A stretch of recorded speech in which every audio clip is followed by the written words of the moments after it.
dia, pessoal. Dentro de alguns minutos a gente dá início à sessão. Bom dia, Adriana.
Acho que não.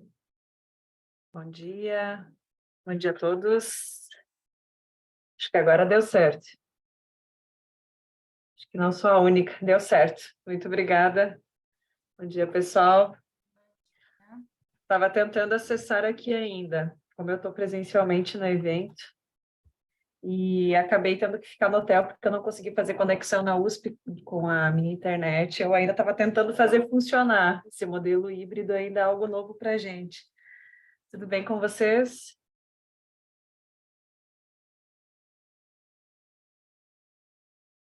Vocês estão Tudo permitindo? bem, bom dia. Tudo bem.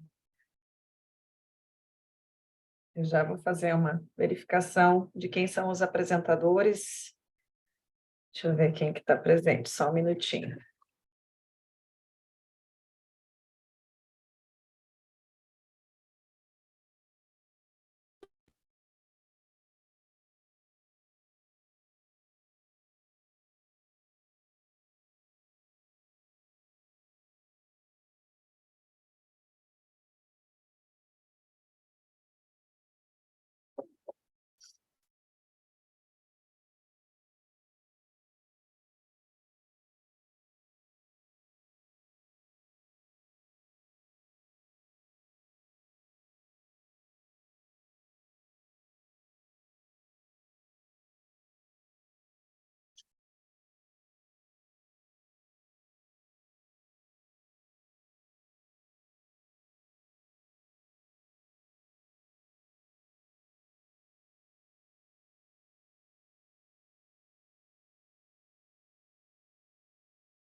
Muito bem.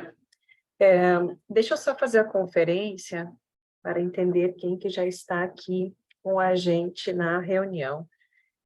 Nós temos aqui presente a a professora Adriana, que vai ser debatedora, é isso? A gente tem ainda 5 minutos, né? Então, quanto aos apresentadores, eu acredito que seria interessante se a gente aguardasse o início da sessão para a gente validar, né?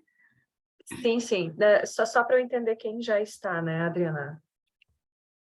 Então, eu não conheço vocês ainda, satisfação. O Juliano já está também. Satisfação conhecê-lo. Prazer. A Nayana, vais apresentar, Nayana, é o segundo trabalho, pelo menos na programação, eu não sei qual que é a ordem que está aparecendo para você, na programação geral eu estou seguindo aqui, né? Tá certo. Isso. A Eliane deve ser do último trabalho. Isso, Martins de Paiva.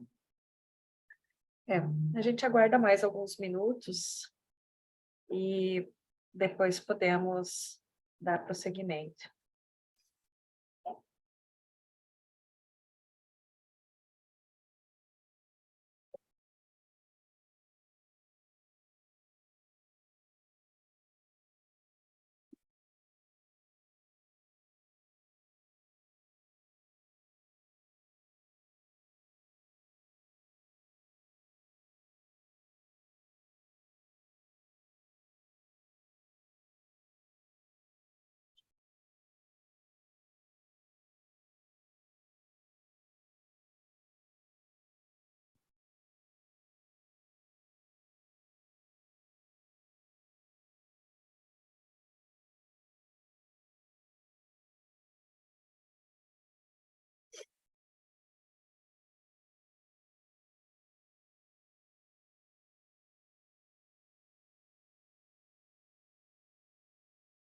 Bom dia, Newton.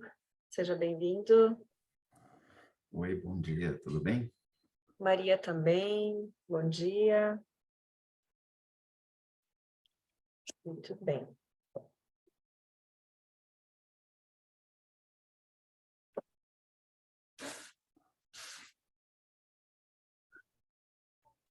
Olá, bom dia. Tudo bem com você, Maria? Tudo bem? Que bom.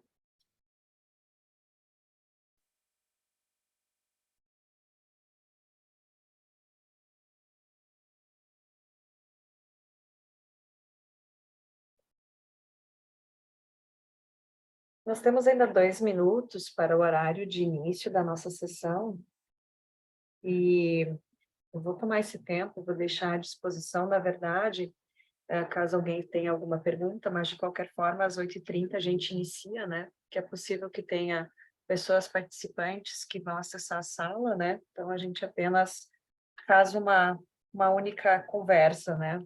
E, ao mesmo tempo que eu já peço, porque como eu estou participando aqui presencialmente também, e ontem teve essa possibilidade aqui no evento presencial, porque existe a possibilidade da gente fazer a apresentação pelo vídeo, que daí a gente tenha certeza que o tempo é respeitado, a gente aumenta o nosso tempo de debate, que eu acho que é um dos grandes objetivos da participação de vocês no evento, né?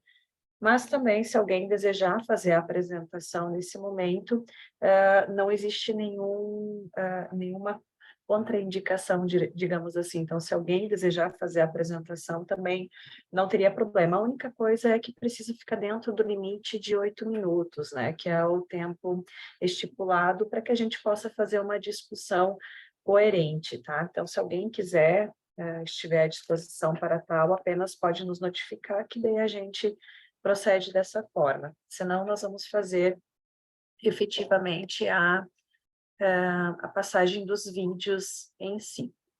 Eu já vou deixar aqui pronto para compartilhar minha tela, para que a gente não tenha um problema. Só um minuto.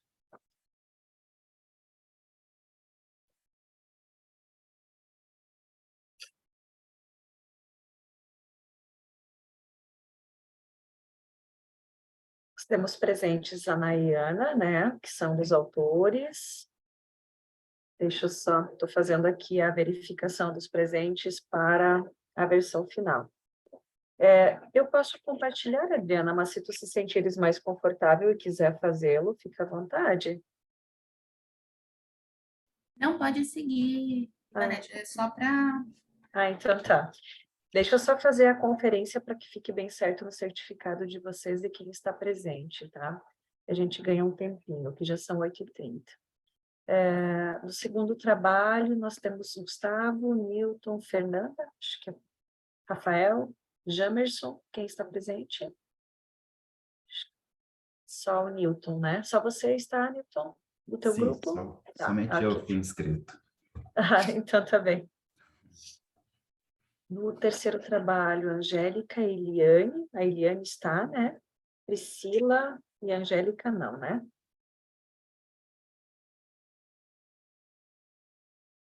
Acredito que não. Daí tem a Maria, que está presente. E do seu trabalho tem mais alguém? Henrique, Daniel, Luiz Carlos, alguém, Maria? Não? Só eu por aqui. Então tá bem, perfeito. Então eu vou salvar isso.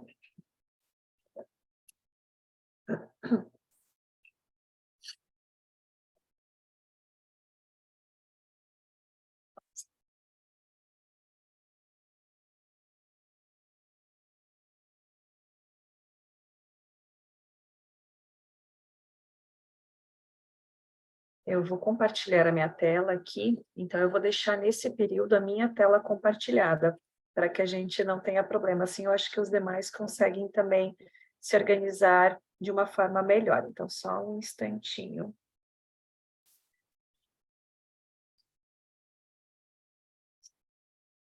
Muito bem. Vocês estão vendo a minha tela do meu computador, né? Correto? Então, muito bem. Perfeito. Então, acredito que eu possa dar início, né? Estamos todos aqui representados também em respeito ao horário. Gostaria de dar bom dia a todos. Na verdade, já acabei cumprimentando-os à medida que o pessoal ia chegando. Na verdade, também não fui a primeira a chegar. Eu sou Ivanete, eu sou docente do programa em Desenvolvimento de Sociedade da Universidade Alto Vale do Rio do Peixe, que fica em Santa Catarina, na cidade de Caçador. Eu vou apenas moderar essa sessão. Os professores debatedores dessa sessão, então, são a professora Adriana de Castro Pires e o professor... Meu Deus, eu vou precisar voltar aqui para as minhas anotações, que está como suplente, né, que é o Juliano, mas eu acredito que irá participar também da nossa discussão. Então, como que são as orientações para essa nossa sessão de apresentação? No primeiro momento, então, nós fazemos as apresentações, é um modelo um pouco distinto, né, por ser um modelo híbrido, né, e a ideia é fazer a apresentação que vocês gravaram, ou então, se alguém desejar fazer de forma apresentada real nesse momento, que tenha uma boa conexão, pode fazê-lo. Em seguida, nós vamos, então, para o debate. A ideia é que a gente faça os 8 minutos de apresentação, 8 minutos de debate inicial, e que no final tenha um tempo para que a gente possa fazer um debate coletivo dos textos. Nem sempre isso é possível ao final, mas a gente vai respeitar o máximo possível, e provavelmente o meu papel aqui vai ser para que a gente cuide o máximo de tempo para que todos possam apresentar, para que todos tenham um tempo justo, né? E que tenham as contribuições e sugestões adequadas para os seus trabalhos. Haja vista que esse é um dos principais motivos que a gente submete um trabalho para um evento, né, que é receber o feedback. Então, alguém tem alguma dúvida, gostaria de perguntar? Podemos dar início, que daí a gente ganha tempo. Só um pouquinho. Muito bom. Então, vamos dar início, pessoal. Então, podemos seguir essa ordem de apresentação que aparece no sistema para mim? Tem algum problema? Senão, eu vou verificar a programação oficial. É Cultura Regional e Inovação em Pequenas e Médias Empresas. Então, vamos lá. Ela está bem diferente. Então, vou começar por esse trabalho, que é de autoria da Maria Crislane dos Santos Oliveira, que está aqui presente, da Universidade Federal de Pernambuco. Sejam muito bem-vindos.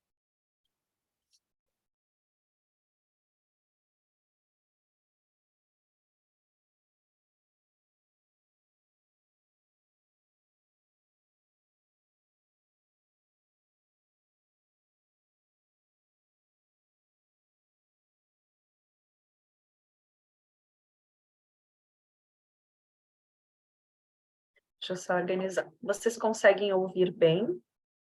Todos? Agora, quer dizer...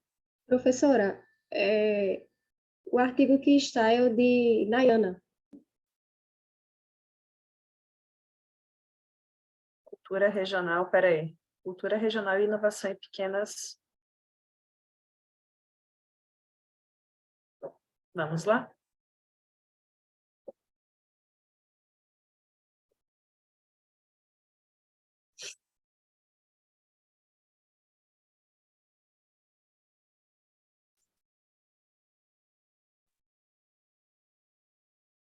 Vocês estão escutando? Não, tem que Para mim está compartilhar o escutando. som também, Ivanete. Compartilhar o áudio do vídeo. Deixa eu tentar fazer alguma...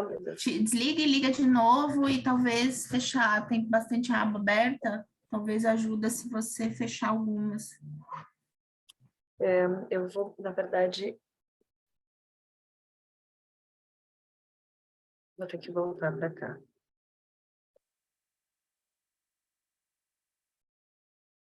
Só um minuto. Aqui. Eu não tinha compartilhado o som, me perdoa. Agora deve estar correto. Deixa eu minimizar aqui. Aumentar aqui. Deu certo agora? Olá, eu me chamo Maria Crislane e em parceria com Henrique Carvalho, Daniel Cardoso e Luiz. Alguém só pode confirmar se deu certo, que eu não estou vendo vocês agora. Deu sim, professora. Tudo obrigada. certinho. Então vamos lá. Obrigada. Olá, Eu me chamo Maria Crislane e, em parceria com Henrique Carvalho, Daniel Cardoso e Luiz dos Anjos, trazemos para vocês o artigo que trata sobre cultura regional e inovação em pequenas e médias empresas brasileiras. Acompanha comigo. Trazemos a premissa da cultura e da inovação. A cultura a partir da perspectiva de Hofstede, que em 1980 ele trata da cultura que pode estar segmentada em grupos, nações e regiões, que é o foco desse estudo. E quanto às ideias inovadoras, trazemos a perspectiva do Halim, que ele diz que a inovação surge a partir do aumento da concorrência e do surgimento de novas tecnologias.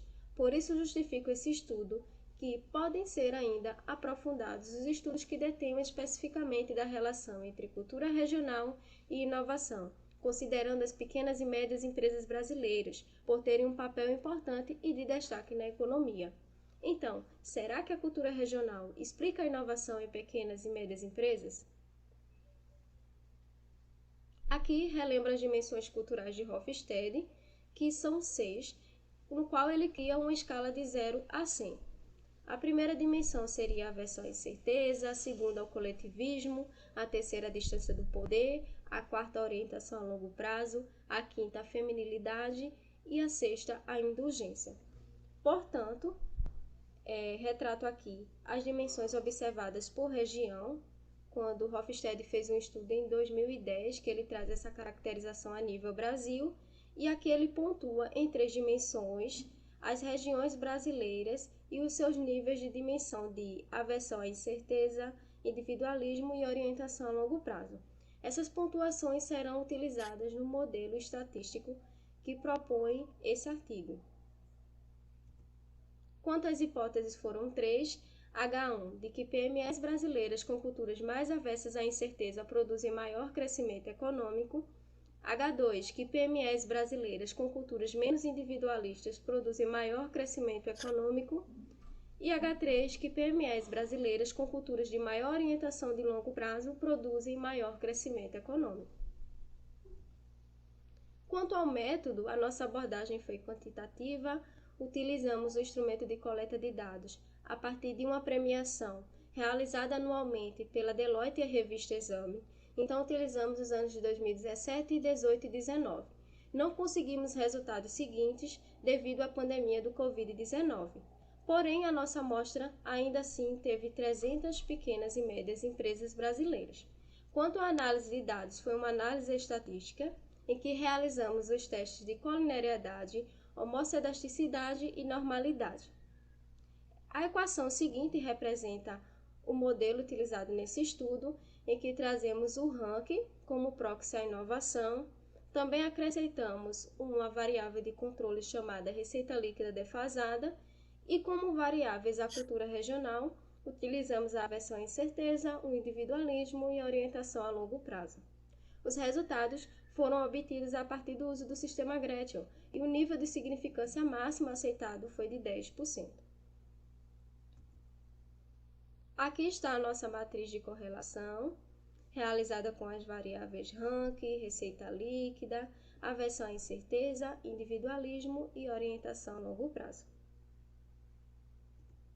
Em seguida, estão os resultados principais desse estudo, em que apresentam o nível de significância da aversão à incerteza, que foi de 10%, o individualismo, que foi de 1%, a orientação a longo prazo, que não teve significância, e a receita líquida, a nossa variável de controle adicional, que teve uma significância de 10%. O que isso significa? Bem, os resultados demonstrados sobre a aversão à incerteza confirmam a hipótese 1 de que PMEs brasileiras com culturas mais avessas à incerteza são mais inovadoras. Isso também foi demonstrado no estudo de Hofstede a nível nacional. Em contraponto, a dimensão de individualismo vai refutar a hipótese 2 de que PMEs brasileiras com culturas menos individualistas são mais inovadoras. A dimensão cultural orientação a longo prazo não foi significativa no modelo. Assim, essa dimensão não explica a inovação estabelecida na hipótese 3. Já a variável de controle receita líquida, ela nos traz um resultado adicional, de que quanto maior for a receita do período anterior, pior é o ranking corrente da empresa. E eu vou explicar o que isso significa mais à frente. Concluímos, então, que há um grau individualista em pequenas e médias empresas, então gestores podem utilizar as ideias individuais em favor da organização como uma forma de valorizar o colaborador. Também verificamos o alto nível de aversão à incerteza, tanto em pequenas e médias empresas como em grandes empresas. Isso pode demonstrar que algumas organizações interrompem seu avanço depois de alcançar seus principais objetivos. Porque, por exemplo, em um período do ranking, determinada organização era pequena empresa e no ano seguinte ela passou a ser média empresa, porém ela não alcançou resultados significativos a partir do modelo de inovação. Então, entendemos que naquele ano aquela empresa foi menos inovadora.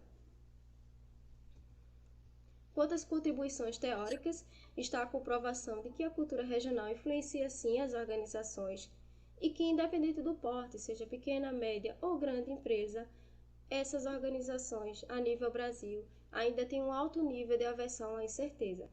Quanto às contribuições práticas e sociais, está a análise de que gestores de PMEs podem utilizar-se da cultura como instrumento de apoio e de melhores tomadas de decisões, assim eles compreenderão de forma respeitosa os aspectos da cultura dos membros que compõem a organização.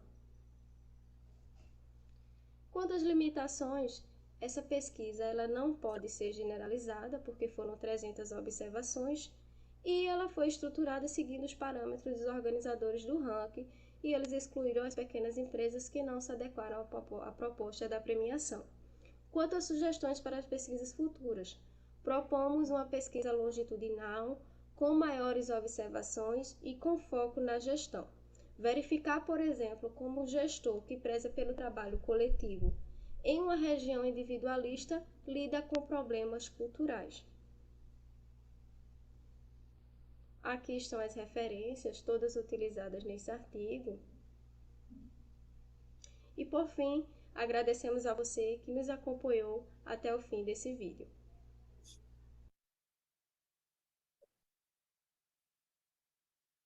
Muito bem.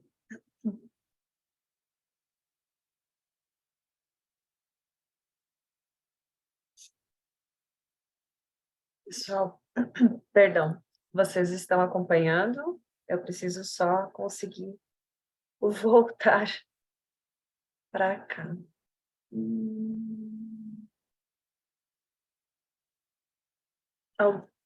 Eu vou descompartilhar. Eu não sei retornar para cá, na verdade, só um pouco. Perfeito. Professora Adriana, professor Juliano, vocês gostariam de trazer as contribuições? Querem fazer isso numa ordem? Fiquem bem à vontade para vocês trazerem as recomendações, promover o debate de vocês. Fazemos agora? Você tinha sugerido de a gente fazer todas as apresentações e fazer as discussões no final? Fica a seu critério.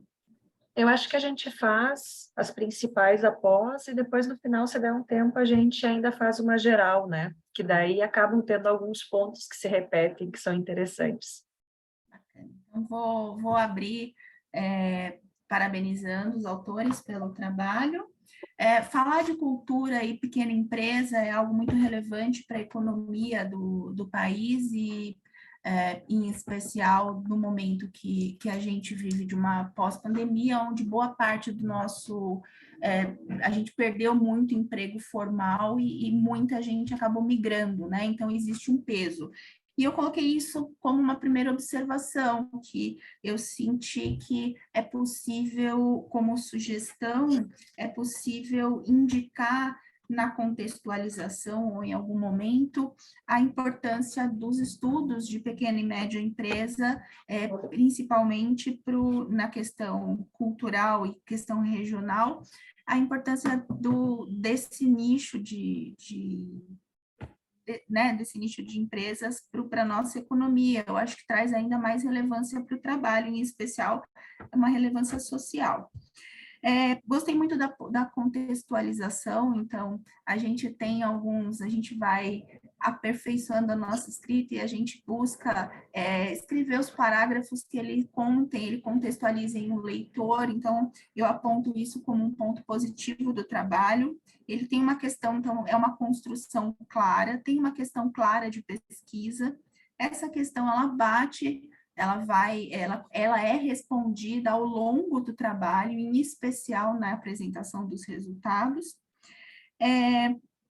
Na metodologia, a gente vê uma descrição também muito minuciosa, eu trabalho em especial a correlação entre as variáveis, a apresentação do modelo, a apresentação da escala, e uma dúvida que me surgiu, que talvez, eu não sei se esse trabalho foi fruto de uma dissertação ou de uma tese, como que foi feita a confirmação da escala, se a escala realmente ela atende, né? Como que foi feita a verificação se a escala realmente atende ao trabalho, né? Atende às hipóteses levantadas no trabalho. Então, ao final, agora, se puder, né, compartilhar conosco, talvez isso esteja escrito em algum, né, como eu disse, na dissertação ou tese, mas seria interessante trazer uma linha para a gente no trabalho, eu acho que enriquece também o leitor. Uma última observação a respeito de estudos futuros e aplicabilidade, eu também, como sugestão, também acredito, a gente está construindo, né, na academia, a gente está cada vez mais construindo trabalhos para os praticantes, em especial quando a gente fala de pequenas e médias empresas, o crescimento das startups, ecossistemas, tríplice hélice de inovação, então a gente tem bastante trabalhos, cada vez mais a gente está se forçando a trabalhar, a falar com os praticantes, então eu como sugestão também um modelo visual dos resultados, com um gráfico, né, nos softwares que a gente usa, ele fornece para a gente uma visualização, um modelo visual gráfico, que ajuda muito para o praticante ver a importância desses itens, porque esses itens, eles saem do mundo real e eles podem voltar como benefício para o mundo real, né? O nosso mundo real da academia, ele é um pouquinho diferente do mundo real do praticante, e é um estudo que realmente tem muita aplicação prática, né? Então, queria parabenizar também por isso, que a gente vê que vocês colocam a aplicação prática e social, né? E acrescentar esse modelo visual. Como estudo futuro também, ontem, em um dos debates, saiu um trabalho com outro foco, mas que a gente achou, na discussão, a gente trouxe que seria legal fazer um estudo comparativo entre regiões, né? Então, a região Nordeste por região Centro-Oeste, por região Sudeste. Então, como estudo futuro também, como sugestão, talvez a gente possa fazer um comparativo entre as regiões que trazem, inclusive, as especificações de cada região acabam contribuindo também para o praticante. E mais uma sugestão para estudo futuro, eu coloquei como fazer um estudo numa aplicação num ecossistema, em algum ecossistema de tríplice hélice, por exemplo, utilizando universidade, né, alguma incubadora de universidade. Na USP a gente tem o CIETEC e tem algumas espalhadas, né, pelo Brasil. Também achei interessante como estudo futuro uma aplicação dessa escala em algumas empresas, para confirmar essas hipóteses levantadas. E fora isso, mais uma vez, parabenizo, excelente trabalho. Muito bem, professor Juliano, gostaria de complementar mais alguma coisa? Temos ainda 3 minutos.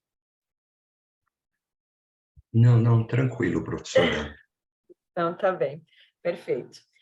Então, nós deixamos esse tempo, eu sou apenas a moderadora, mas, enfim, me chamou muita atenção, gostei muito da apresentação de vocês, e, pessoalmente, eu acho que 300 observações de pequenas e médias empresas não é uma amostra pequena, vocês não devem diminuir o trabalho que vocês fizeram, sabe? Às vezes é melhor a gente confiar um pouco nos nossos dados e não colocar como uma limitação isso, porque dentro do contexto que vocês estão estudando, dentro daquele grupo específico, 300 observações é perfeitamente excelente para a técnica que vocês utilizaram. Então, eu não colocaria isso como uma limitação do trabalho. Agora, talvez outras limitações o trabalho de vocês possa ter. E eu tenho um ponto que foi muito interessante, que é a questão das empresas, das PMEs mais avessas à incerteza serem mais inovadoras. Isso, assim, a escrita ela fica bastante complexa, né? Imagina, uma empresa mais avessa à incerteza, ela é mais inovadora. Eu não sei se é pela escrita ou então eu acho que caberia ali uma discussão bem pesada sobre isso, porque normalmente empresas mais abertas a risco inovam mais, né? E os teus resultados, eles mostraram justamente o contrário. Eu recomendo ali, talvez, dar uma força um pouco maior, porque isso é um resultado bem interessante, que cabe uma discussão bastante rica. Mas, da minha parte, também seria isso, tá? Muito obrigada. Eu vou novamente compartilhar aqui. Eu ainda estou aprendendo a lidar, eu trabalho um pouco mais com Teams. Se der qualquer problema aqui na tela, vocês, por favor, me deixem saber, porque eu vou deixar de vê-los, tá bem? Então, só um instantinho. Obrigada por enquanto.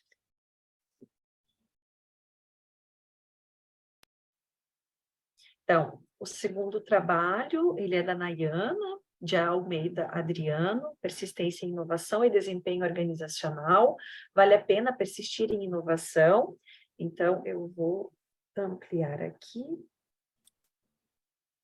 E eu não tenho certeza se eu compartilhei o meu áudio. Mas vamos lá. Bom dia, eu vou apresentar para vocês. Deu certo? Tudo certo, professora. Obrigada. Trabalho com título de persistência em inovação e desempenho organizacional. Vale a pena persistir em inovação?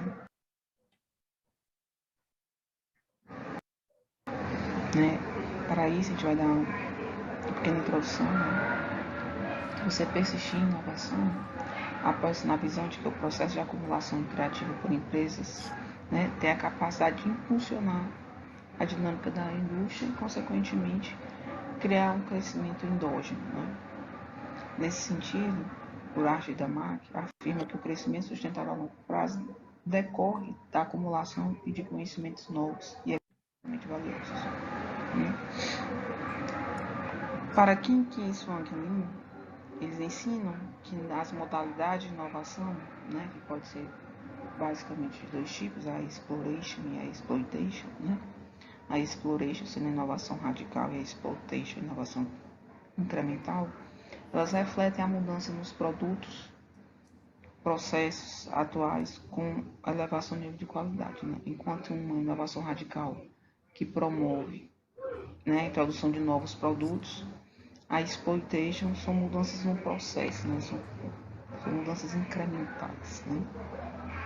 Para essa pesquisa, a gente utiliza como proxy de inovação para inovação radical P&D, investimentos em P&D, e para inovação exploitation CAPEX, que são os investimentos em ativo fixo. Nesse sentido, eu estudo as estratégias de inovação, Fitzgerald, ele conclui que as empresas inovadoras, focadas em inovação e exploitation em vez da exploration, tendem a gozar uma performance operacional superior em curto prazo. E Milite e 2010 afirma que as atividades tanto de exploration como de exploitation são trabalhadas de formas distintas dentro da empresa e salientam que o melhor entendimento de suas peculiaridades poderia possibilitar ou indicar uma melhor estratégia, baseada nesses dois tipos de inovação. Então, nesse sentido, essa pesquisa se propõe a estudar qual a influência da persistência e inovação no desempenho das firmas brasileiras. Os investimentos em P&D é uma informação presente e que pode resultar benefícios econômicos futuros para Gonçalves Lemos, né? Então, assim, existe uma correlação positiva entre persistência, né, e a intensidade de investimentos e a sua atenuação na concorrência e, consequentemente, a sustentação de ganhos para a firma, né? Então, baseado nesse trabalho em relação ao desempenho, a gente formula 2 hipóteses, né? Primeiro, que as empresas brasileiras radical, né, ela teriam impacto no desempenho organizacional, né, ou se a inovação incremental, que é a exploitation, teria influência positiva no desempenho organizacional. Ou seja, nós vamos trabalhar a questão da persistência sobre essas 2 atividades de inovação, né? Radical e incremental, e se as, né, tem impacto no desempenho no contexto brasileiro, né? Para isso, a gente trabalhou com 381 empresas listadas na Compostado, do período de 2003 a 2017, né? Enquanto resultado aqui, nós vamos ter, na minha variável dependente, o ROA, eu vou analisar resultados dos crescimentos de vendas, né? Vou analisar a persistência sobre 2 aspectos, né? Incremental ou radical, e as minhas variáveis de controle, que aqui no caso eu estou trabalhando com tamanho e alavancagem, tá? Então, desempenho organizacional vou medir pelo ROA e pelo crescimento de vendas, e a persistência de 2 formas, né? P&D e CAPEX, né? E como dessa persistência. Então, nos 5 anos estudados, se a empresa tinha pelo menos 3 anos, né, de informações, ela foi considerada uma empresa persistente, né, em investimentos, né, conforme metodologias utilizadas por PITS, gráfico A, J azul, tá? E variável de controle, alavancagem. Então, assim, nossos primeiros resultados que a gente fez em relação a P&D, para trabalhar as empresas que são persistentes ou não em P&D. Então, o primeiro dado que você tem logo de cara é que a maioria das empresas, elas não persistem em P&D, né? 1.615 não persistem em relação a 290, né? Ou seja, a maioria das empresas, elas não persistem em P&D no Brasil, né? A segunda, a gente pode analisar também que a média das empresas que persistem, né, do ROA é maior do que as empresas que não persistem, né? E da mesma forma como o tamanho das empresas também são maiores. Então, a gente vê que as empresas que persistem em P&D, elas são maiores e com maior média de ROA, né? E existe uma diferença significante entre as 2 empresas que persistem e a que não persistem, tá? Com relação ao CAPEX, que foi a nossa inovação incremental, a gente percebe que já as empresas que persistem em CAPEX é bem maior do que as empresas que não persistem, né? Então, existe uma maior persistência em inovação incremental do que em inovação radical no cenário brasileiro, né? E também possuem, empresas que persistem em CAPEX, elas possuem maior média e maior tamanho, né? E maior impacto no crescimento de vendas, e são estatisticamente diferentes entre si das empresas que persistem, tá? Então, para verificar a influência de se as empresas se influenciam, né, se a persistência influencia no desempenho com relação ao ROA, a gente consegue constatar aqui na nossa amostra que apenas a persistência em inovação incremental, né, com POX no CAPEX, ela se mostrou significante para o desempenho em relação ao, né, da mesma forma como a da empresa. Já analisando como proxy para resultado o crescimento de vendas, nem nenhuma das persistências, nem inovação radical, nem inovação incremental, mostraram-se significantes. Então, das 2 hipóteses trabalhadas, né, que se a inovação radical de influência positiva no desempenho organizacional, ela não foi suportada, né, já que apenas a inovação incremental, né, medida pelo CAPEX, se mostrou significante para o desempenho, né? Então, não posso rejeitar isso, né? Então, o que se conclui é que a persistência em inovação exploration, a radical, que foi aqui medida pelo CAPEX, pelo P&D, quer dizer, ela não se mostrou significativa, indicando que no contexto brasileiro, né, esse maior investimento empresarial e essa maior incerteza, né, que advém do investimento em inovação radical por meio de CAPEX, ele não mostrou significativo para a rentabilidade do UA, né? Tal explicação seja porque talvez seja a menor quantidade de dados de persistência, como a gente viu na análise descritiva, ou pela própria natureza de incerteza desse investimento, né? No cenário brasileiro, será que vale a pena investir, né, em inovação radical no nosso contexto empresarial, conforme também apontado pelos estudos de pesquisa, né? E com relação ao crescimento de vendas, né, que foi a nossa outra abordagem de desempenho, nenhuma das amostras se mostrou influência em relação ao crescimento de vendas, nem a persistência radical, nem incremental, o que sugere uma baixa concorrência no mercado de um contexto, né, em onde a persistência não aparece como um diferencial competitivo, né. Então, essas são as minhas experiências, né, algumas experiências para todas aqui, e obrigado. Muito bem, perfeito, parabéns pela apresentação. Professora Adriana, gostaria de iniciar a discussão? Estás com o teu áudio fechado ainda, prof. Ah, fechou. Agora abriu. Abriu? Uhum. Então, vamos lá.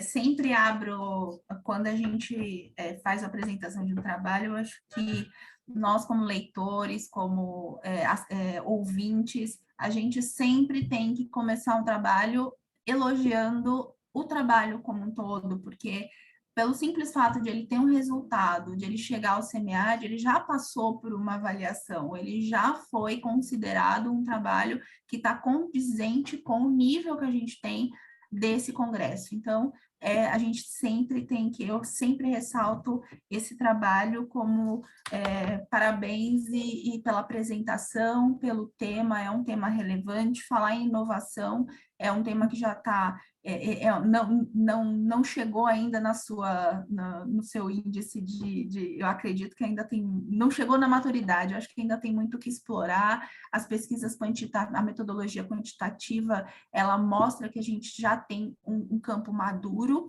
mas ainda a gente tem bastante coisa para explorar. Então, parabéns pelo trabalho. Quando a gente fala de desempenho organizacional, a gente sempre vai falar de uma metodologia quantitativa, tá? Então, a gente tem que ter, começando mais uma vez, eu divido, né? Eu faço blocos de anotação, até para sistematizar a nossa compreensão e realmente ser uma sugestão de melhoria do trabalho. Dentro dos journals que publicam sobre inovação, alguns que eu tive, né, o prazer de publicar, a gente tem eles prezam bastante por essa contextualização na introdução, que é o que vai apresentar o trabalho ao leitor, né? Então, eu senti falta de uma melhor contextualização do seu trabalho na introdução. Então, a introdução, a gente está falando de 6, 7 parágrafos, num funil, né, vai afunilando até chegar à questão de pesquisa. Então, eu senti falta da questão norteadora de pesquisa ainda na introdução. Então, de repente, eu sei que pela estrutura do CMEAD a gente tem essa divisão de problematização, né? Então, como a gente busca, como aqui o trabalho ele é para ser melhorado e buscar uma publicação num journal, eu colocaria o breve relato de uma questão norteadora e o breve relato sobre a metodologia ainda na introdução. Eu acho que isso enriquece o trabalho. Na metodologia, eu coloquei, eu vi que vocês fizeram uma amostra até 2017, eu acredito que seja uma limitação talvez do banco de dados que você acessou, né? A gente sabe que se for contar com dados de governo tal, então, de repente, quando for, né, atualizar o trabalho, ampliar essa amostra, essa amostragem e utilizando esse mesmo método, se colocar uma amostragem mais atual, eu acho que vai ter muita diferença desses 2 anos, acredito que a gente já vai encontrar um resultado diferente. Análise descritiva das variáveis, também eu coloco como uma sugestão, né, fazer uma análise rica de descrição de variáveis e também a correlação entre as variáveis, né, para entender. Você coloca 2 variáveis que elas são muito ricas né, a gente tem uma literatura muito vasta sobre exploitation, inclusive sobre o que significa, né? Então, você se ancorou bem porque existem divergências entre, principalmente, exploitation, né? Que não tem tradução para o português, porque realmente é um conceito diferente. Então, eu acho que você ancorou bem a sua descrição, né? Ancorou na teoria a exploitation e buscou, em cima dessa âncora, você seguiu. Então, parabenizo também, e eu seguiria também nesse mesmo caminho. Porém, quando a gente fala de análise de performance de inovação, também não existe dentro da academia, também ainda ninguém vai falar assim, se você fizer isso, você chega ao resultado. Então, durante a sua discussão de resultados, também explorar um pouquinho mais isso, ancorado na literatura, que não ninguém chegou à conclusão de que se você tiver mais patente, você é mais inovador, se você tiver, mas eu aumentaria um pouquinho essa discussão, colocando mais algum item, né? Então, para você realmente mostrar no estudo, para deixar o estudo bem direcionado, olha, existe essa gama e eu segui nessa, né? Assim como a exploitation, existe, então, botar os autores conversando um pouquinho mais, 1 ou 2 parágrafos, você já consegue demonstrar isso. Eu tenho essa gama de informações e eu escolhi esse caminho. Eu tenho essa gama a respeito de exploitation e eu escolhi esse caminho. Eu acho que isso também enriquece, você consegue... mais uma vez, você consegue uma qualidade melhor e certamente ir para um journal para fazer uma publicação. E dentro disso, eu até colocaria pela H2, né, pela sua H1 que você não suportou, H2 também, a forma de você reportar o seu resultado, você falando para a gente, você descrevendo no vídeo, você explica melhor, né? Quando eu li o trabalho, eu não entendi tão bem que ela não foi suportada, ela foi quase, né? Eu não rejeitei, eu não posso rejeitar, mas eu também não posso aceitar totalmente, né? Então, melhor, quando você, no vídeo, eu entendi melhor. E a H1, eu acho que se você fizer aqueles ajustes que eu sugeri, que talvez os outros professores tenham mais alguma sugestão, né? Tem para contribuição, talvez com essa contribuição você consiga explicar melhor por que não foi suportada, né? Talvez tenha, você aumentando o item de análise, você consegue uma melhor explicação. É isso. E, mais uma vez, um trabalho quantitativo sempre é de muito parabéns e sempre é um potencial muito grande de publicação. Parabéns, Nayane. A Nayane e autores, né? Eu acho que só está você aqui. Eu acho que é só ela mesmo. Muito bem. Obrigada, professora Adriana. Professora Juliana, alguma coisa? Alguma sugestão? Eu vou fazer um pequeno comentário aqui, né, que me chamou a atenção. Eu acho que, primeiro, parabéns, Nayana, né, única autora, né, desenvolveu todo o trabalho, então é um processo árduo e acho que vale muito todos os comentários que a professora Adriana colocou, sempre ajudam, estruturam muito o trabalho, né, tem que aproveitar muito esses congressos. O ponto que me chamou a atenção é mais nessa bifurcação que se faz, né, da análise da inovação incremental e radical. Você tem o exploration, o exploitation.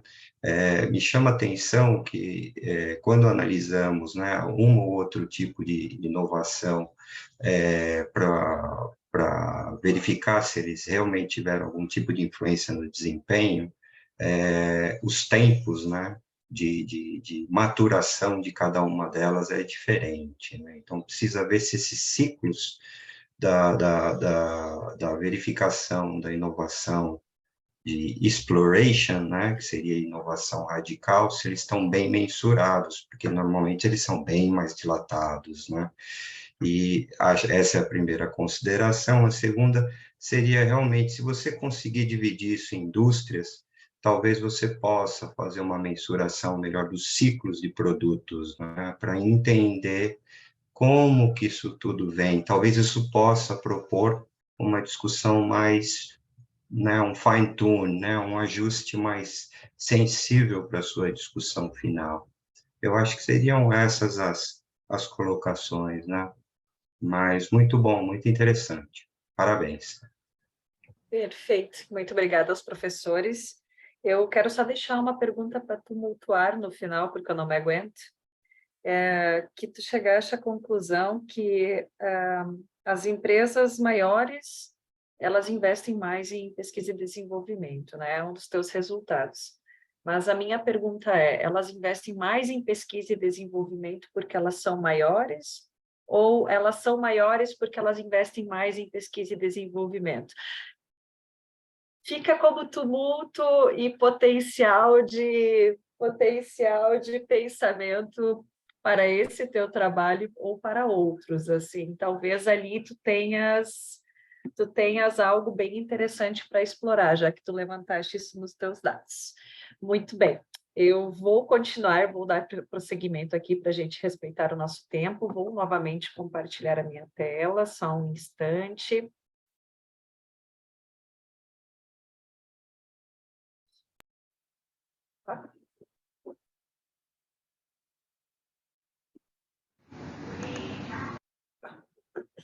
Então, o terceiro trabalho dessa sessão é escala de potencial e inovação, construção e evidências de validade de uma medida para o contexto do trabalho. Então, esse é o trabalho que está aqui representando é o Newton, né, da Universidade Federal de Uberlândia. Já vou dar prosseguimento à apresentação.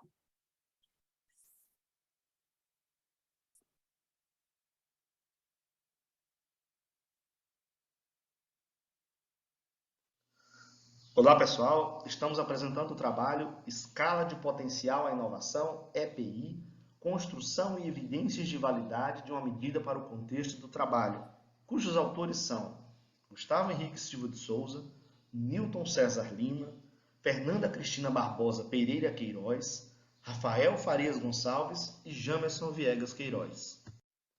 Inicialmente, para contextualizar o nosso trabalho, precisamos compreender a inovação à luz de sua base econômica, isto é, trata-se de um conceito fundamentalmente relacionado ao desenvolvimento de novos produtos, serviços e processos, geralmente de base tecnológica. Apesar disso, retomando o conceito de Joseph Schumpeter de destruição criativa, entendemos que a natureza da inovação é essencialmente comportamental, que se traduz em conceitos e fatores como criatividade, idealização e proatividade. Esses conceitos geralmente são atribuídos ao empreendedor, mas não são exclusivos a estes.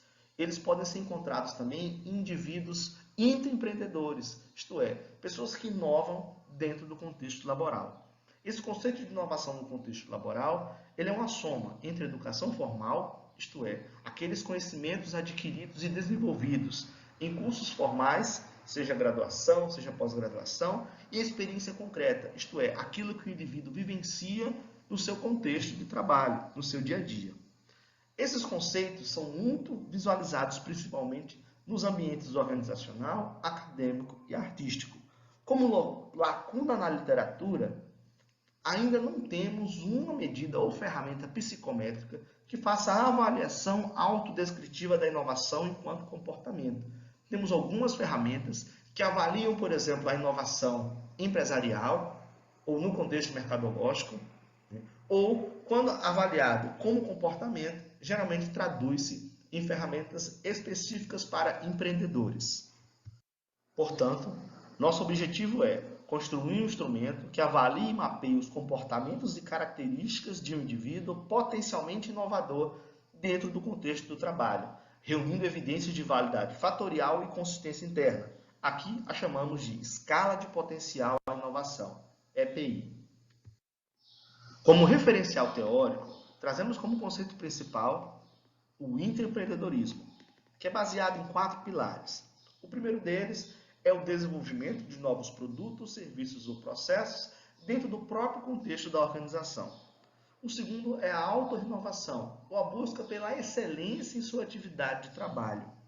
O terceiro é o espírito de inovação, que está relacionado à criatividade e também à tecnologia. E quarto, a proatividade, que também está relacionada à capacidade de iniciativa.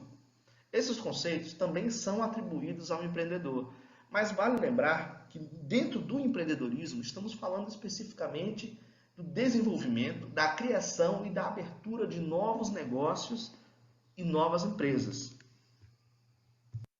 A partir dessa base teórica, desenvolvemos o estudo 1, que trata da operacionalização, construção e avaliação dos itens do instrumento proposto. O primeiro passo foi a definição da estrutura teórica e metodológica, que se estabeleceu com o construto intitulado Inovação no Contexto Laboral. A partir deste construto, foram escritos 15 itens que representassem características e atitudes de um indivíduo inovador. Após isso, procedeu-se com a validade de conteúdo e a validade semântica. A validade de conteúdo, basicamente, é a verificação se o conteúdo dos itens de fato representam o construto a qual eles avaliam. E a validade semântica, ela basicamente verifica se a escrita dos itens está compreensível ou inteligível para o público-alvo. Neste procedimento, participaram 8 juízes e utilizamos o coeficiente de validade de conteúdo, isto é, o CVC, com a concordância de no mínimo 80%, ou CVC maior ou igual a 0,8. Com esse procedimento, foram eliminados 6 itens, restando 9 itens para as análises seguintes. A partir disso, seguimos para o estudo 2, que trata dos procedimentos de validade fatorial e consistência interna do instrumento proposto. Realizou-se, então, um estudo de caráter exploratório e de abordagem quantitativa. Participaram da pesquisa 621 brasileiros, sendo 55,7% do sexo feminino, de 25 diferentes profissões, e oriundos de 24 estados brasileiros, sendo com maior incidência Minas Gerais, com 30,9%, e São Paulo, com 18,1%. Os participantes responderam a 2 instrumentos, a versão inicial da Escala de Potencial à Inovação e um questionário sociodemográfico. O procedimento amostral foi não probabilístico, com coleta de dados por acessibilidade entre junho e agosto de 2020. Após a aprovação do projeto junto ao Comitê de Ética em Pesquisa com Seres Humanos, enviamos o convite para a participação da pesquisa por e-mail aos potenciais participantes, junto com a solicitação de assinatura de um termo de consentimento livre esclarecido. Por meio do executável Factor, versão 10, realizamos a análise fatorial exploratória, com matriz de correlação policórica e análise paralela para a definição da quantidade de fatores a serem extraídos.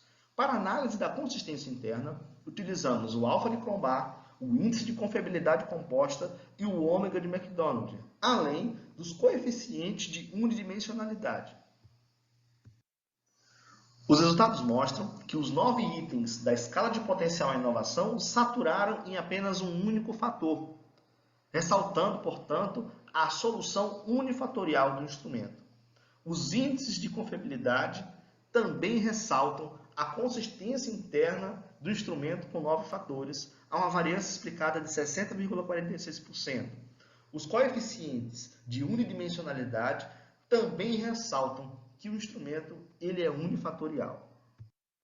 Vale trazer à discussão que o potencial à inovação traduziu-se como um construto unidimensional. Basicamente, inovadores e potenciais inovadores têm características em comuns, com preditores genéricos, isto é, os mesmos preditores comuns a qualquer tipo de indivíduo, eles podem ser estabelecidos para inovadores ou potenciais inovadores, cujo principal axioma explicativo continua sendo o intraempreendedorismo, ou empreendedorismo corporativo, que depende, portanto, de um ambiente empreendedor, um ambiente que estimule esse tipo de comportamento. Desse modo, temos a escala de potencial e inovação, com 9 itens, que apresenta validade fatorial e consistência interna em um construto unidimensional, cuja aplicabilidade está, por exemplo, em processos de seleção e de treinamento e estudos acadêmicos. Como limitação e agenda para estudos futuros, verificamos a necessidade de replicação do instrumento para verificação de novos parâmetros de validade do instrumento. Aqui estão nossas referências. Muito obrigado. Muito bem. Parabéns pela apresentação, pelo vídeo. Gostaria de passar, então, a palavra para a professora Adriana. Professora Adriana, fique à vontade. Bom, sendo redundante, parabéns pelo trabalho. Como eu digo, sempre um trabalho quantitativo me deixa muito...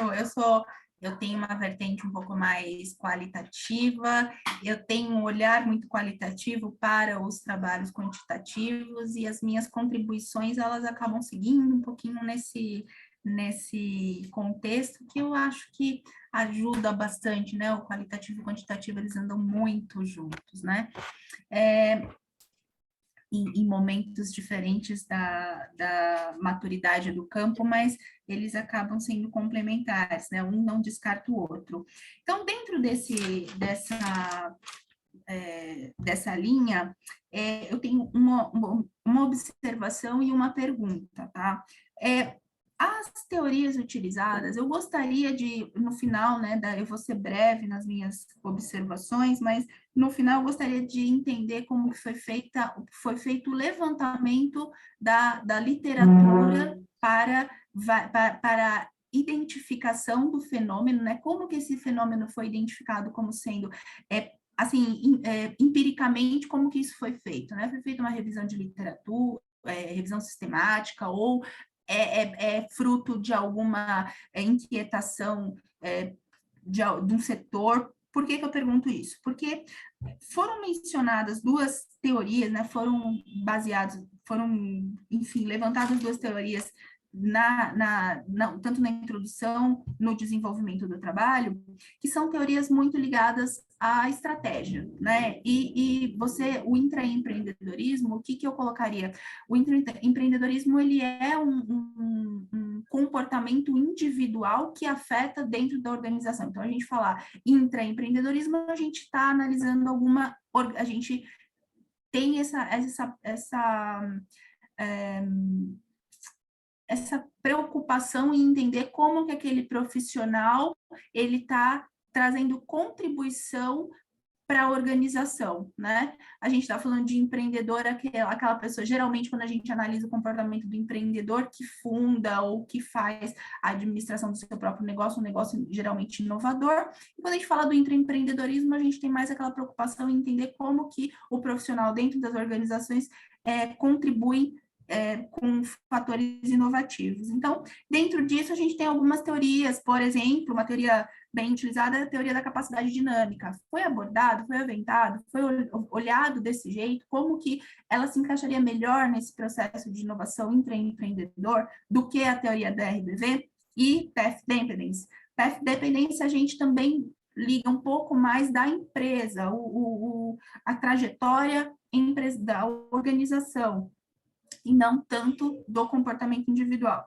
Então, essa questão que talvez para mim não ficou claro no trabalho e talvez a gente consiga, eu entender, né, enfim, uma linha, duas linhas falando a respeito disso, qual foi esse critério, como que você linka isso, seria interessante. Uma outra observação que eu coloquei também consegui entender na apresentação a respeito da validação. Então, como que foi validado esse instrumento, né? Quando a gente fala de comportamento, é muito importante a gente ter uma validação de escala, né? De onde que veio essa escala, como que ela foi validada, porque o comportamento, ele é subjetivo, né? A gente está falando de uma pessoa que na hora de uma resposta, ela pode enviesar a resposta dela ou não. Então, para mim, ainda não ficou tão claro essa construção, né? Como que foi validado esse instrumento. E como eu coloquei também para finalizar o procedimento, para você trazer uma aplicação prática, porque intraempreendedorismo ele é interessante para todas as empresas, elas têm, a gente tem dentro da literatura e a gente vivendo no mundo corporativo, a gente tem essa percepção de que você identificar uma disrupção, né? Uma nova tecnologia, você entender qual momento que a sua organização está vivendo. Então, a gente tem um movimento aí das startups que elas vêm justamente para tapar o buraquinho, né? Que as gigantes, elas são elefantes e essas formiguinhas, que são as startups, elas começaram a tomar conta de alguns nichos ligados às grandes empresas, justamente porque as empresas elas encontraram, num determinado momento, uma dificuldade de captar os movimentos tecnológicos no mundo exterior. E o intraempreendedorismo, então, eu acredito que o intraempreendedorismo, ele entra nesse nicho, né? Como que a empresa tem essa capacidade, como que ela gera a capacidade de observar no mundo lá fora que está havendo alguma movimentação. Então, esse fenômeno, a gente percebe que ainda tem bastante estudo para se fazer em cima dele, então eu acho que esse trabalho ele é muito rico por conta disso, ele tem uma potencialidade de aplicação bastante grande, enviesando por isso. Então, essa dúvida da lente teórica, como eu falei, né, a capacidade dinâmica, será que ela, ou alguma outra teoria mais ligada, por exemplo, Open Innovation, né? Open Innovation também, a gente está falando de empreendedorismo, captar a inovação, então, eu senti que tem um fiozinho condutor que pode ser ajustado nessa questão da lente teórica, que vai enriquecer muito o trabalho para uma aplicação prática. E é isso.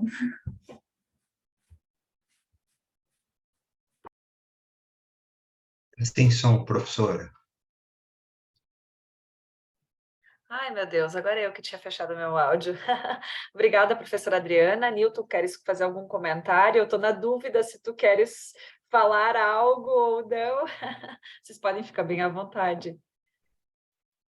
Sim, até agradecer a professora Adriana, né, também ao professor Juliano, os que estão aqui presentes, também a professora Ivanete.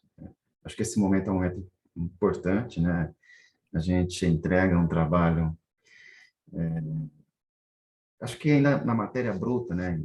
Não está pronto ainda para um periódico, a gente vem aqui, na verdade, colher mais opiniões, né, de fora, isso acho que é importante. Então, nós fizemos esse trabalho, o professor Gustavo, juntamente com a Fernanda, e o Jamerson, né, a gente então tentou propor aí uma escala, né. Então, esse estudo, ele buscou a construção dessa escala potencial de inovação. Propôs aí, sei lá, um modelo ancorado basicamente em 3 instrumentos, né? Se pensar assim, foi a questão da autorrealização do trabalho, né?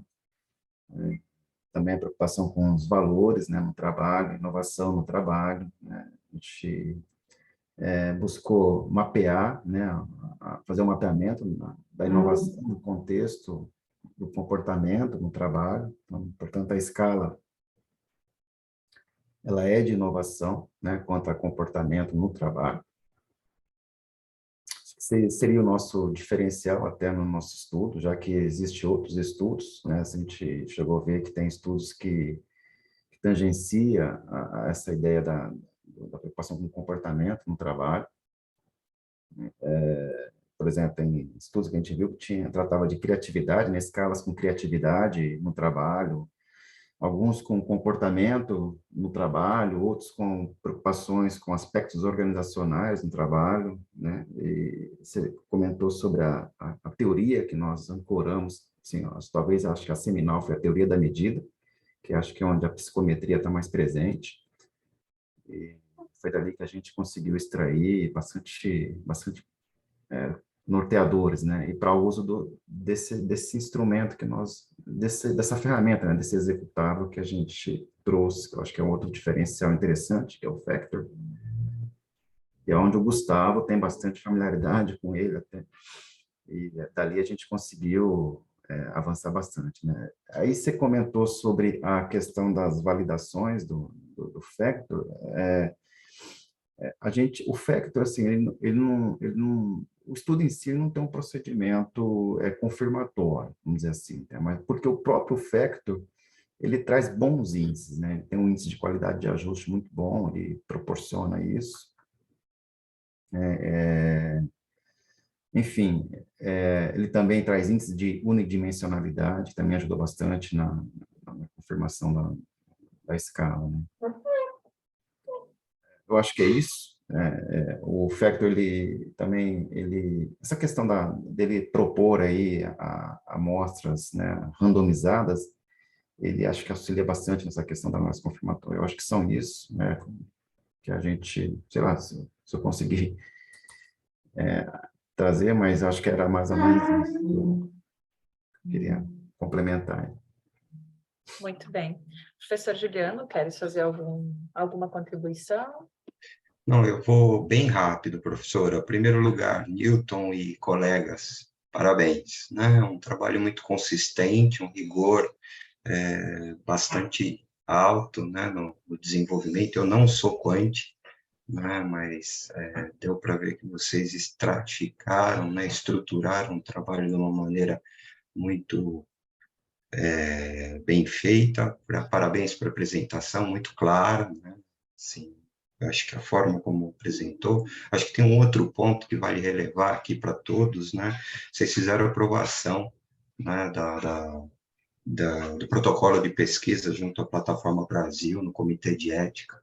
Eu acho que isso daí tem que virar uma prática, né? Já é uma outra questão exemplar que vocês trazem aqui.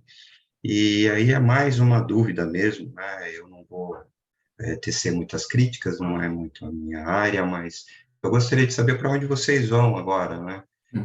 Acho que vocês chegaram aí, né, com essa reforço de que a inovação depende muito do contexto, né? E aí, o que rola agora, Newton? É só isso mesmo. Até ontem à noite, a gente sentou para conversar, né? O que a gente vai fazer com o instrumento, com a escala agora? A gente pretende aplicá-la, né? Porque seriam próximos estudos, né? Tentar ir para o mundo empírico aí, tentar realizar a aplicação dela. Acho que é isso que é o que a gente está querendo fazer, né? Analisar comportamento nas organizações. A professora citou as startups, eu acho que seria uma boa ideia, até anotei aqui, né? Então, acho que aí seria o nosso próximo passo, bem colocado. Legal, parabéns. Muito obrigado. Só para complementar mais uma coisinha para finalizar também, Newton, falando da teoria, dessa âncora teórica, eu li alguns artigos relacionando o comportamento empreendedor com a capacidade dinâmica, por isso que eu acho que vocês vão conseguir bastante, eu acho que você vai conseguir boas publicações de empresas disruptivas, análise em unicórnios. Eu acho que tem um trabalho de um colega que apresentou também sobre inovação disruptiva com âncora na capacidade dinâmica e empresas unicórnios, algumas startups que foram consideradas unicórnios, inclusive na XP. Então, por isso que eu linkei bastante. Deu uma boa publicação, acho que consegue alcançar bons journals. Obrigado. Muito bem. Eu gostaria só de finalizar e fechar essa discussão, que a minha percepção quando até o professor Juliano fala, o que vocês vão fazer agora, eu acho que até não é tanto a questão, talvez, da aplicação só do instrumento em si, mas por que esse instrumento? Talvez essa seja uma pergunta, um tumulto que eu gostaria de deixar para o grupo de autores, Por quê? Porque a questão é, vocês estão propondo algo que é muito interessante, que é, ok, vamos mensurar o potencial inovador de pessoas no seu espaço laboral, né? Mas por quê? O que se espera? O que isso vai contribuir? Como nós podemos evoluir? E talvez ali esteja o próximo passo.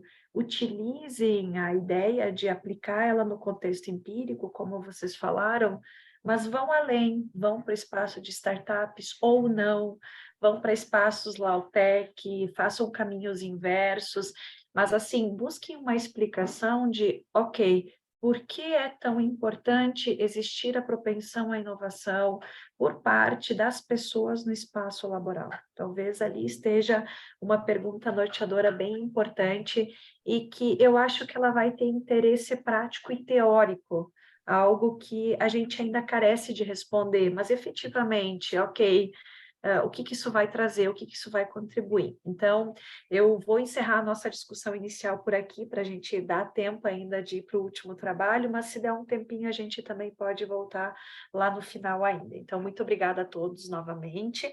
Vou novamente compartilhar a minha tela para a gente ir para o último trabalho, que é o trabalho intitulado Innovative Behaviors Creating Better Responses to Change, a Perspective of Behavioral Influences, que é um trabalho da Angélica, da Eliane, que está aqui presente, e da Priscila Rezende da Costa.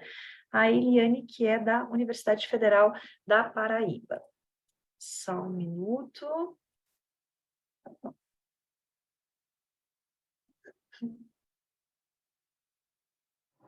Olá, faremos a apresentação da pesquisa acadêmica sobre comportamentos inovadores, criando melhores respostas para a mudança, uma perspectiva sobre as influências comportamentais. Estudo realizado por Angélica Pígola, professora Eliane Martins de Paiva e professora doutora Priscila Rezende da Costa.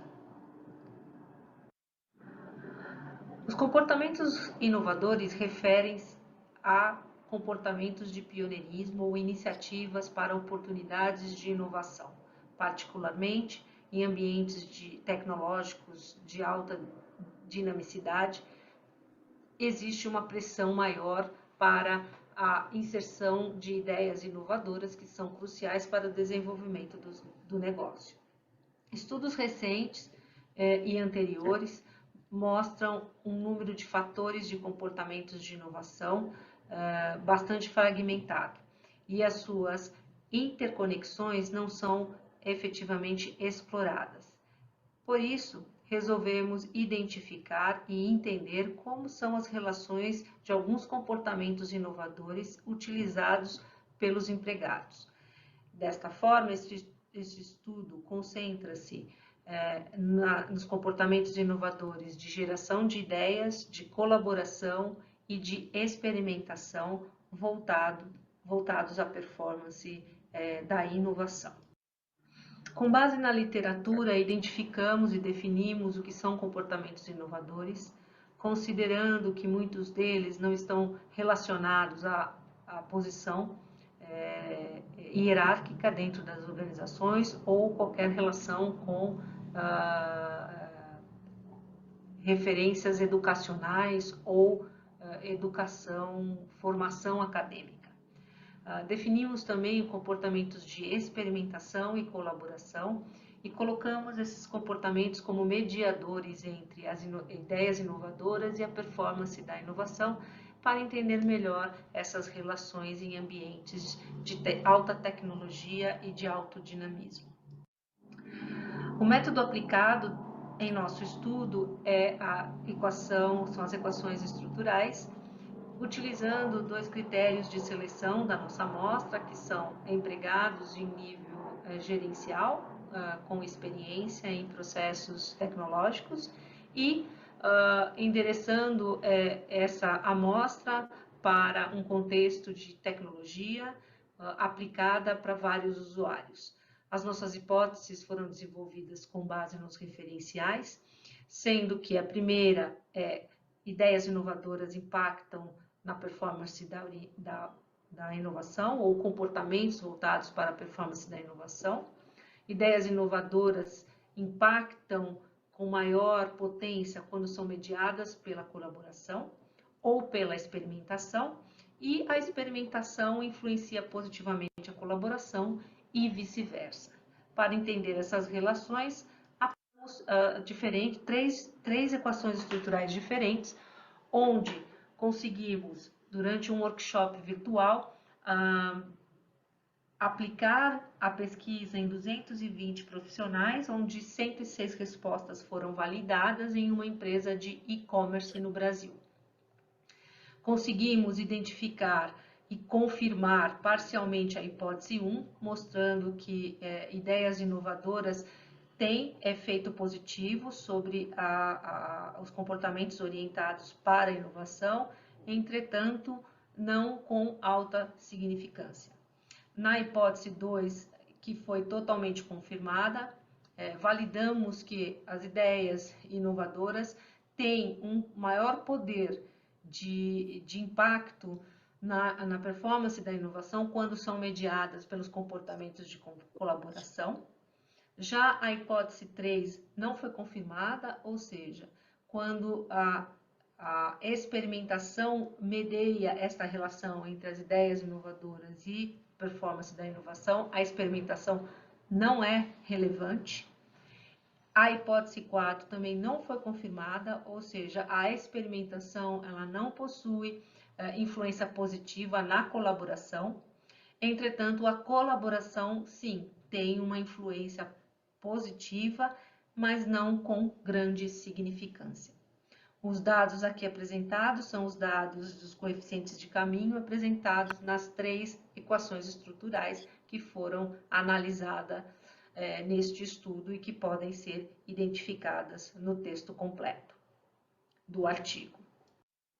Como conclusão deste trabalho, entendemos que os comportamentos de experimentação são cruciais, mas eles estão relacionados a uma questão psicológica contra deficiências que os profissionais têm em seus expertises ou skills. Então, a experimentação não está relacionada a um comportamento de inovação, mas sim um comportamento que garante e formaliza questões de dúvidas ou até mesmo de barreiras que os profissionais venham a ter para executar atividades inovadoras. Então, se experimenta primeiro para depois saber se é possível continuar com aquela inovação. Já na colaboração, esses comportamentos são muito mais relacionados a uma predisposição e uma proatividade para contribuir de forma diferente com a organização e sem levar em consideração os riscos de aceitação de novas ideias. Então, não se preocupa com as questões educacionais, com o posicionamento das funções, ou até mesmo não há nenhuma barreira em relação ao erro. Não há uma resistência para se trazer a mudança. Então, a colaboração está muito mais voltada ao comportamento inovador, à performance da inovação, do que à experimentação, que tem uma questão um pouco mais complexa e que exige de um estudo mais aprofundado. De qualquer maneira, este estudo revela a importância dos comportamentos inovadores, das ideias inovadoras, principalmente quando elas impactam mudanças organizacionais. Aqui encontram as nossas principais referências e quando aqueles que estiverem interessados em entender um pouco mais sobre o estudo, pode encontrá-lo nos anais do CEMEAD 2022. Muito obrigada. Muito bem. Parabéns aos autores pelo trabalho.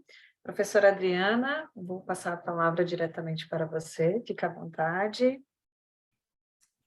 Bom, eu vou fazer algumas observações. Eu já conheço o trabalho, eu vou até abrir um pouquinho para o Juliano e para professor Juliano e para a professora Ivanete. A professora Priscila, ela é minha orientadora, a professora Angélica, ela é minha companheira de doutorado, então eu vou fazer algumas observações, mas eu gostaria de convidar o professor Juliano e a professora Ivanete para fazer algumas eu posso enviesar de alguma forma e eu gostaria de algumas contribuições. Então, eu vou, alguns pontos que eu já, como eu disse, né, já tive a oportunidade de conhecer o trabalho.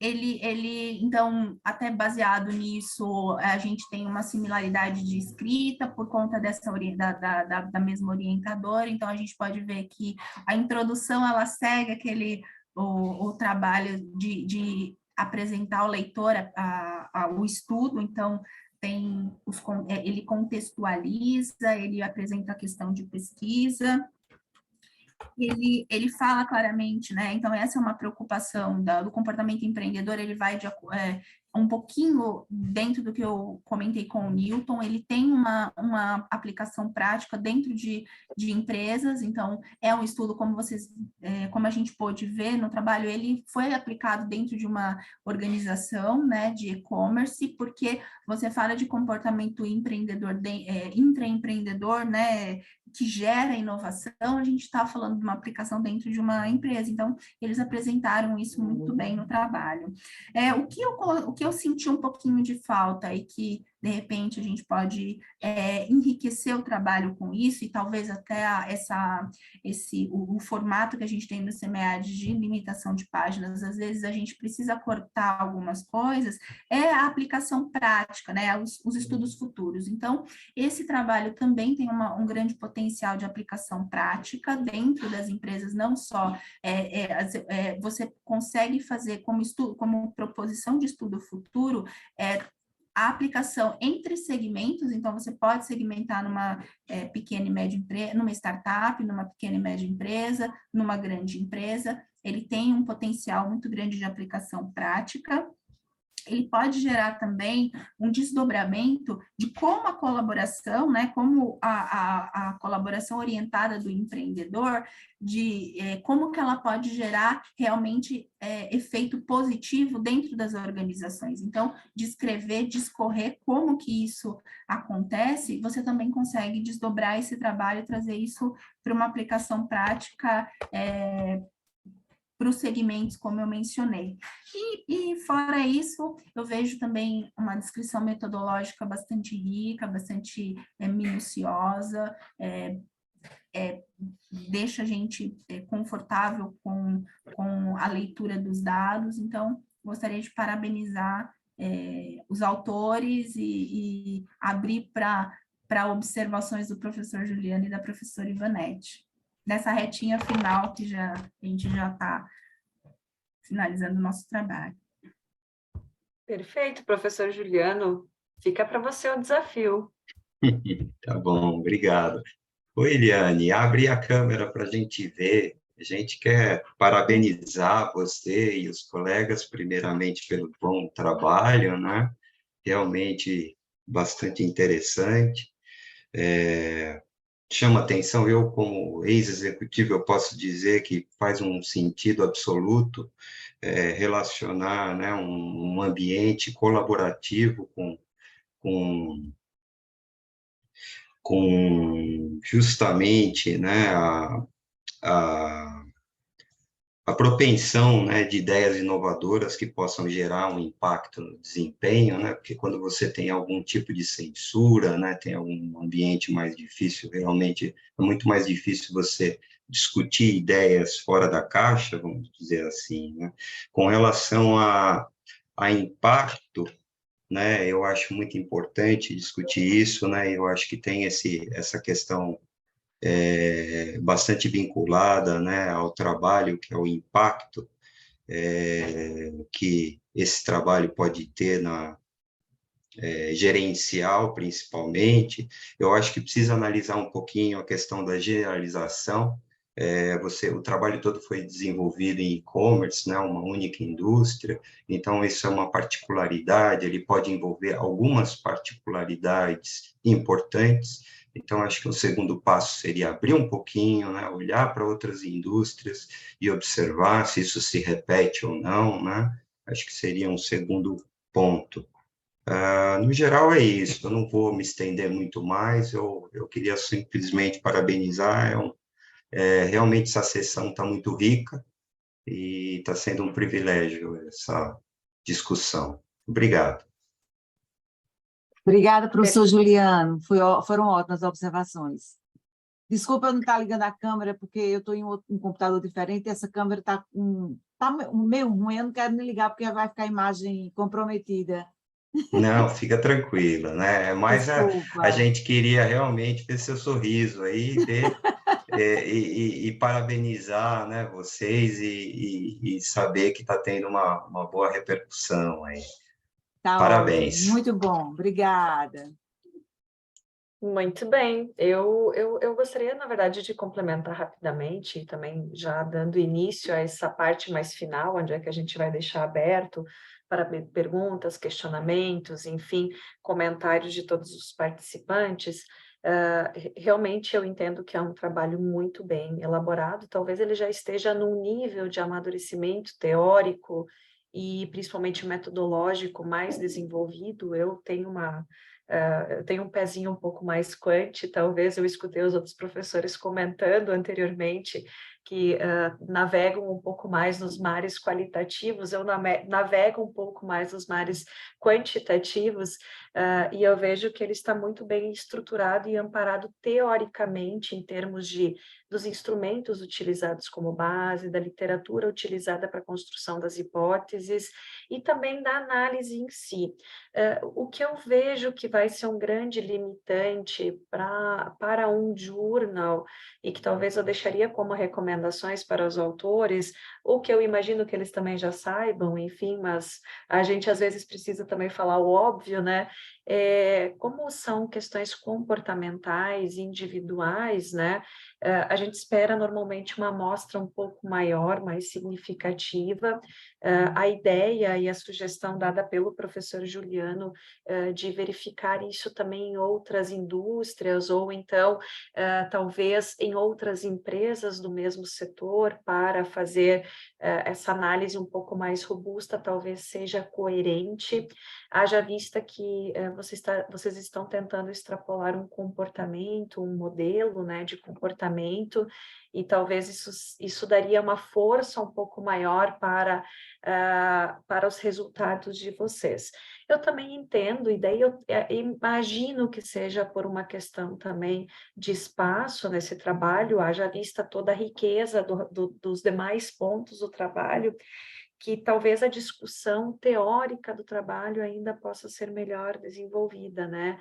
Principalmente no sentido de, ok, novamente, o que esses comportamentos eles implicam, o que eles resultam para as organizações, por que eles são relevantes. Eu acho que vai um pouco ao encontro daquilo que eu comentei no trabalho do Newton, né? Que são comportamentos individuais, mas de que forma que esses comportamentos individuais eles se transformam em resultados organizacionais, ou como que a organização ela pode ter ganhos disso. Talvez algum ponto de discussão nesse sentido seja interessante para vocês posicionarem o estudo de vocês, enfim, dentro dessa área, e falar também, claro, um pouco mais com o campo prático, que quando a gente está dentro desse ambiente de inovação, me parece que é difícil a gente separar puramente a teoria e a prática. Então, obviamente, isso são recomendações, são sugestões, eu trouxe elas mais porque a ideia justamente é ajudar, colaborar, né?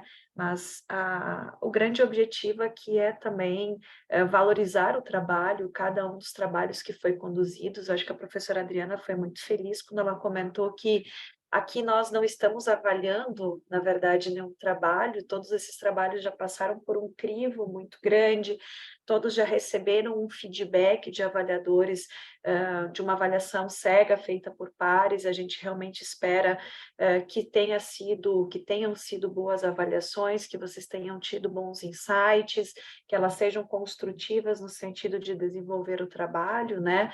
A gente também espera, obviamente, dentro dessa sessão, ter trazido, eu pelo menos vi todas as contribuições feitas pela professora Adriana e pelo professor muito em forma de crescimento, de forma muito respeitosa ao trabalho, espero que eu também tenha sido, né? Porque, afinal, o objetivo não é criticar, até porque, assim, criticar é muito fácil, né? Agora, fazer no dia a dia o trabalho, dá muito trabalho, é difícil, não é fácil, nós todos fazemos isso, nós todos um dia avaliamos, no outro dia recebemos a avaliação, então, todo dia nós sofremos quando recebemos a avaliação, então, a gente espera que tenha sido, na verdade, uma experiência muito positiva. Eu vou abrir, caso alguém queira fazer uma pergunta, queira conversar, nós temos ainda 5 minutos, nós ainda podemos ter aqui uma conversa, uma questão, fiquem bem à vontade. Só abrir o áudio e falar, gente, pelo amor de Deus. Eu gostaria de agradecer à professora Adriana pelas pontuações aqui. Realmente a gente está aqui para melhorar. Sobre a escala, professora, a gente replicou o estudo do Hofstede, então ela vem sendo amplamente utilizada, então nós acreditamos mesmo na força da teoria e colocamos em prática aqui, porque na verdade é isso, a gente tem que acreditar na nossa pesquisa. E agradeço muito pelas pontuações. Professora Ivanete, quando a gente descobriu o resultado de que PMEs mais avessas à incerteza são mais inovadoras, foi um choque de imediato, porque a gente esperava uma coisa totalmente diferente. Mas isso é o que a pesquisa nos proporciona, né? Às vezes, surpresas que não esperamos. Mas acredito muito que a gente vai ter fundamento na teoria para poder seguir com isso, talvez surja um novo artigo a respeito, mas assim, é um mundo bem difícil de estudar, que é a pequena e média empresa, a gente sabe que as informações são escassas, os proprietários também têm um pouco de receio em nos passar essas informações, mas eu não desisto, eu gosto muito da área de pequenas e médias empresas, e principalmente agora trazendo para essa área de cultura, né? Que a gente começa a entender que existe cultura, na organização também existe cultura, e não são só números, né? A gente pensa também na parte gerencial e no que pode fazer após isso. Tá? Então, obrigada a todos pelas pontuações. Precisamos ter persistência na inovação, não é isso que foi visto no trabalho, no segundo trabalho da Nayana, né, Nayana? Isso, foi no teu é o meu. trabalho. Então, precisamos ter persistência para a inovação. A gente faz isso. Mas muito bom, assim, eu acho que foi bem interessante e realmente vejo que vocês têm uma oportunidade bem incrível, bem interessante de explorar isso, né? Eu acho que o que nos leva a ter novos insights na pesquisa, na ciência, são justamente os resultados contraditórios, né? Aqueles que nos tiram da nossa zona de conforto, aqueles que muitas vezes nos desafiam, aqueles que a gente não tem um poder de explicação fácil, né? É isso que faz a ciência crescer e evoluir. E eu acho que é esse o nosso papel, né, gente? Então, eu penso que eu possa finalizar, né, pessoal? Eu quero agradecer imensamente a todos, professora Adriana, que fez uma leitura muito rigorosa, eu acredito que todas as contribuições, sugestões foram muito bem pontuadas, professor Juliano, que também trouxe as suas considerações, novamente parabenizar cada um dos autores, primeiro por terem tido seus trabalhos aprovados, segundo por persistirem, por insistirem em fazer ciência, escrever, fazer artigos não é fácil, isso exige muito tempo, isso exige muita dedicação por parte de todos os integrantes de um grupo de trabalho, né? Mas eu penso que a gente também tem um potencial de melhorar muito o nosso mundo com isso, e também um potencial de impactar muitas pessoas de forma positiva fazendo o que a gente faz. Então, eu quero desejar que todos vocês tenham um excelente evento ao longo do dia de hoje, do dia de amanhã. Novamente, parabenizo a todos, agradeço a todos que participaram dessa sessão. Vocês receberam no chat um link, pessoal, acessem rapidinho para quem tiver um tempinho. Existe um chat para vocês fazerem a avaliação dessa sessão, e qualquer dúvida, se tiver alguém que acessou, que faz parte do grupo de autores, me avise no chat ainda antes de sair, para que a gente faça o registro correto lá no sistema e que também não tenha nenhum problema com o certificado de vocês. Então, novamente, agradeço muito, um grande abraço a todos, um excelente evento, muito sucesso nas pesquisas e na vida de cada um de vocês. Espero encontrá-los por aí. Um abraço a todos. Obrigada, Tchau, gente. pessoal. Um abraço Bom a dia todos para vocês. vocês. Tchau. Bom Tchau, dia, tchau. tchau. Tchau, obrigada.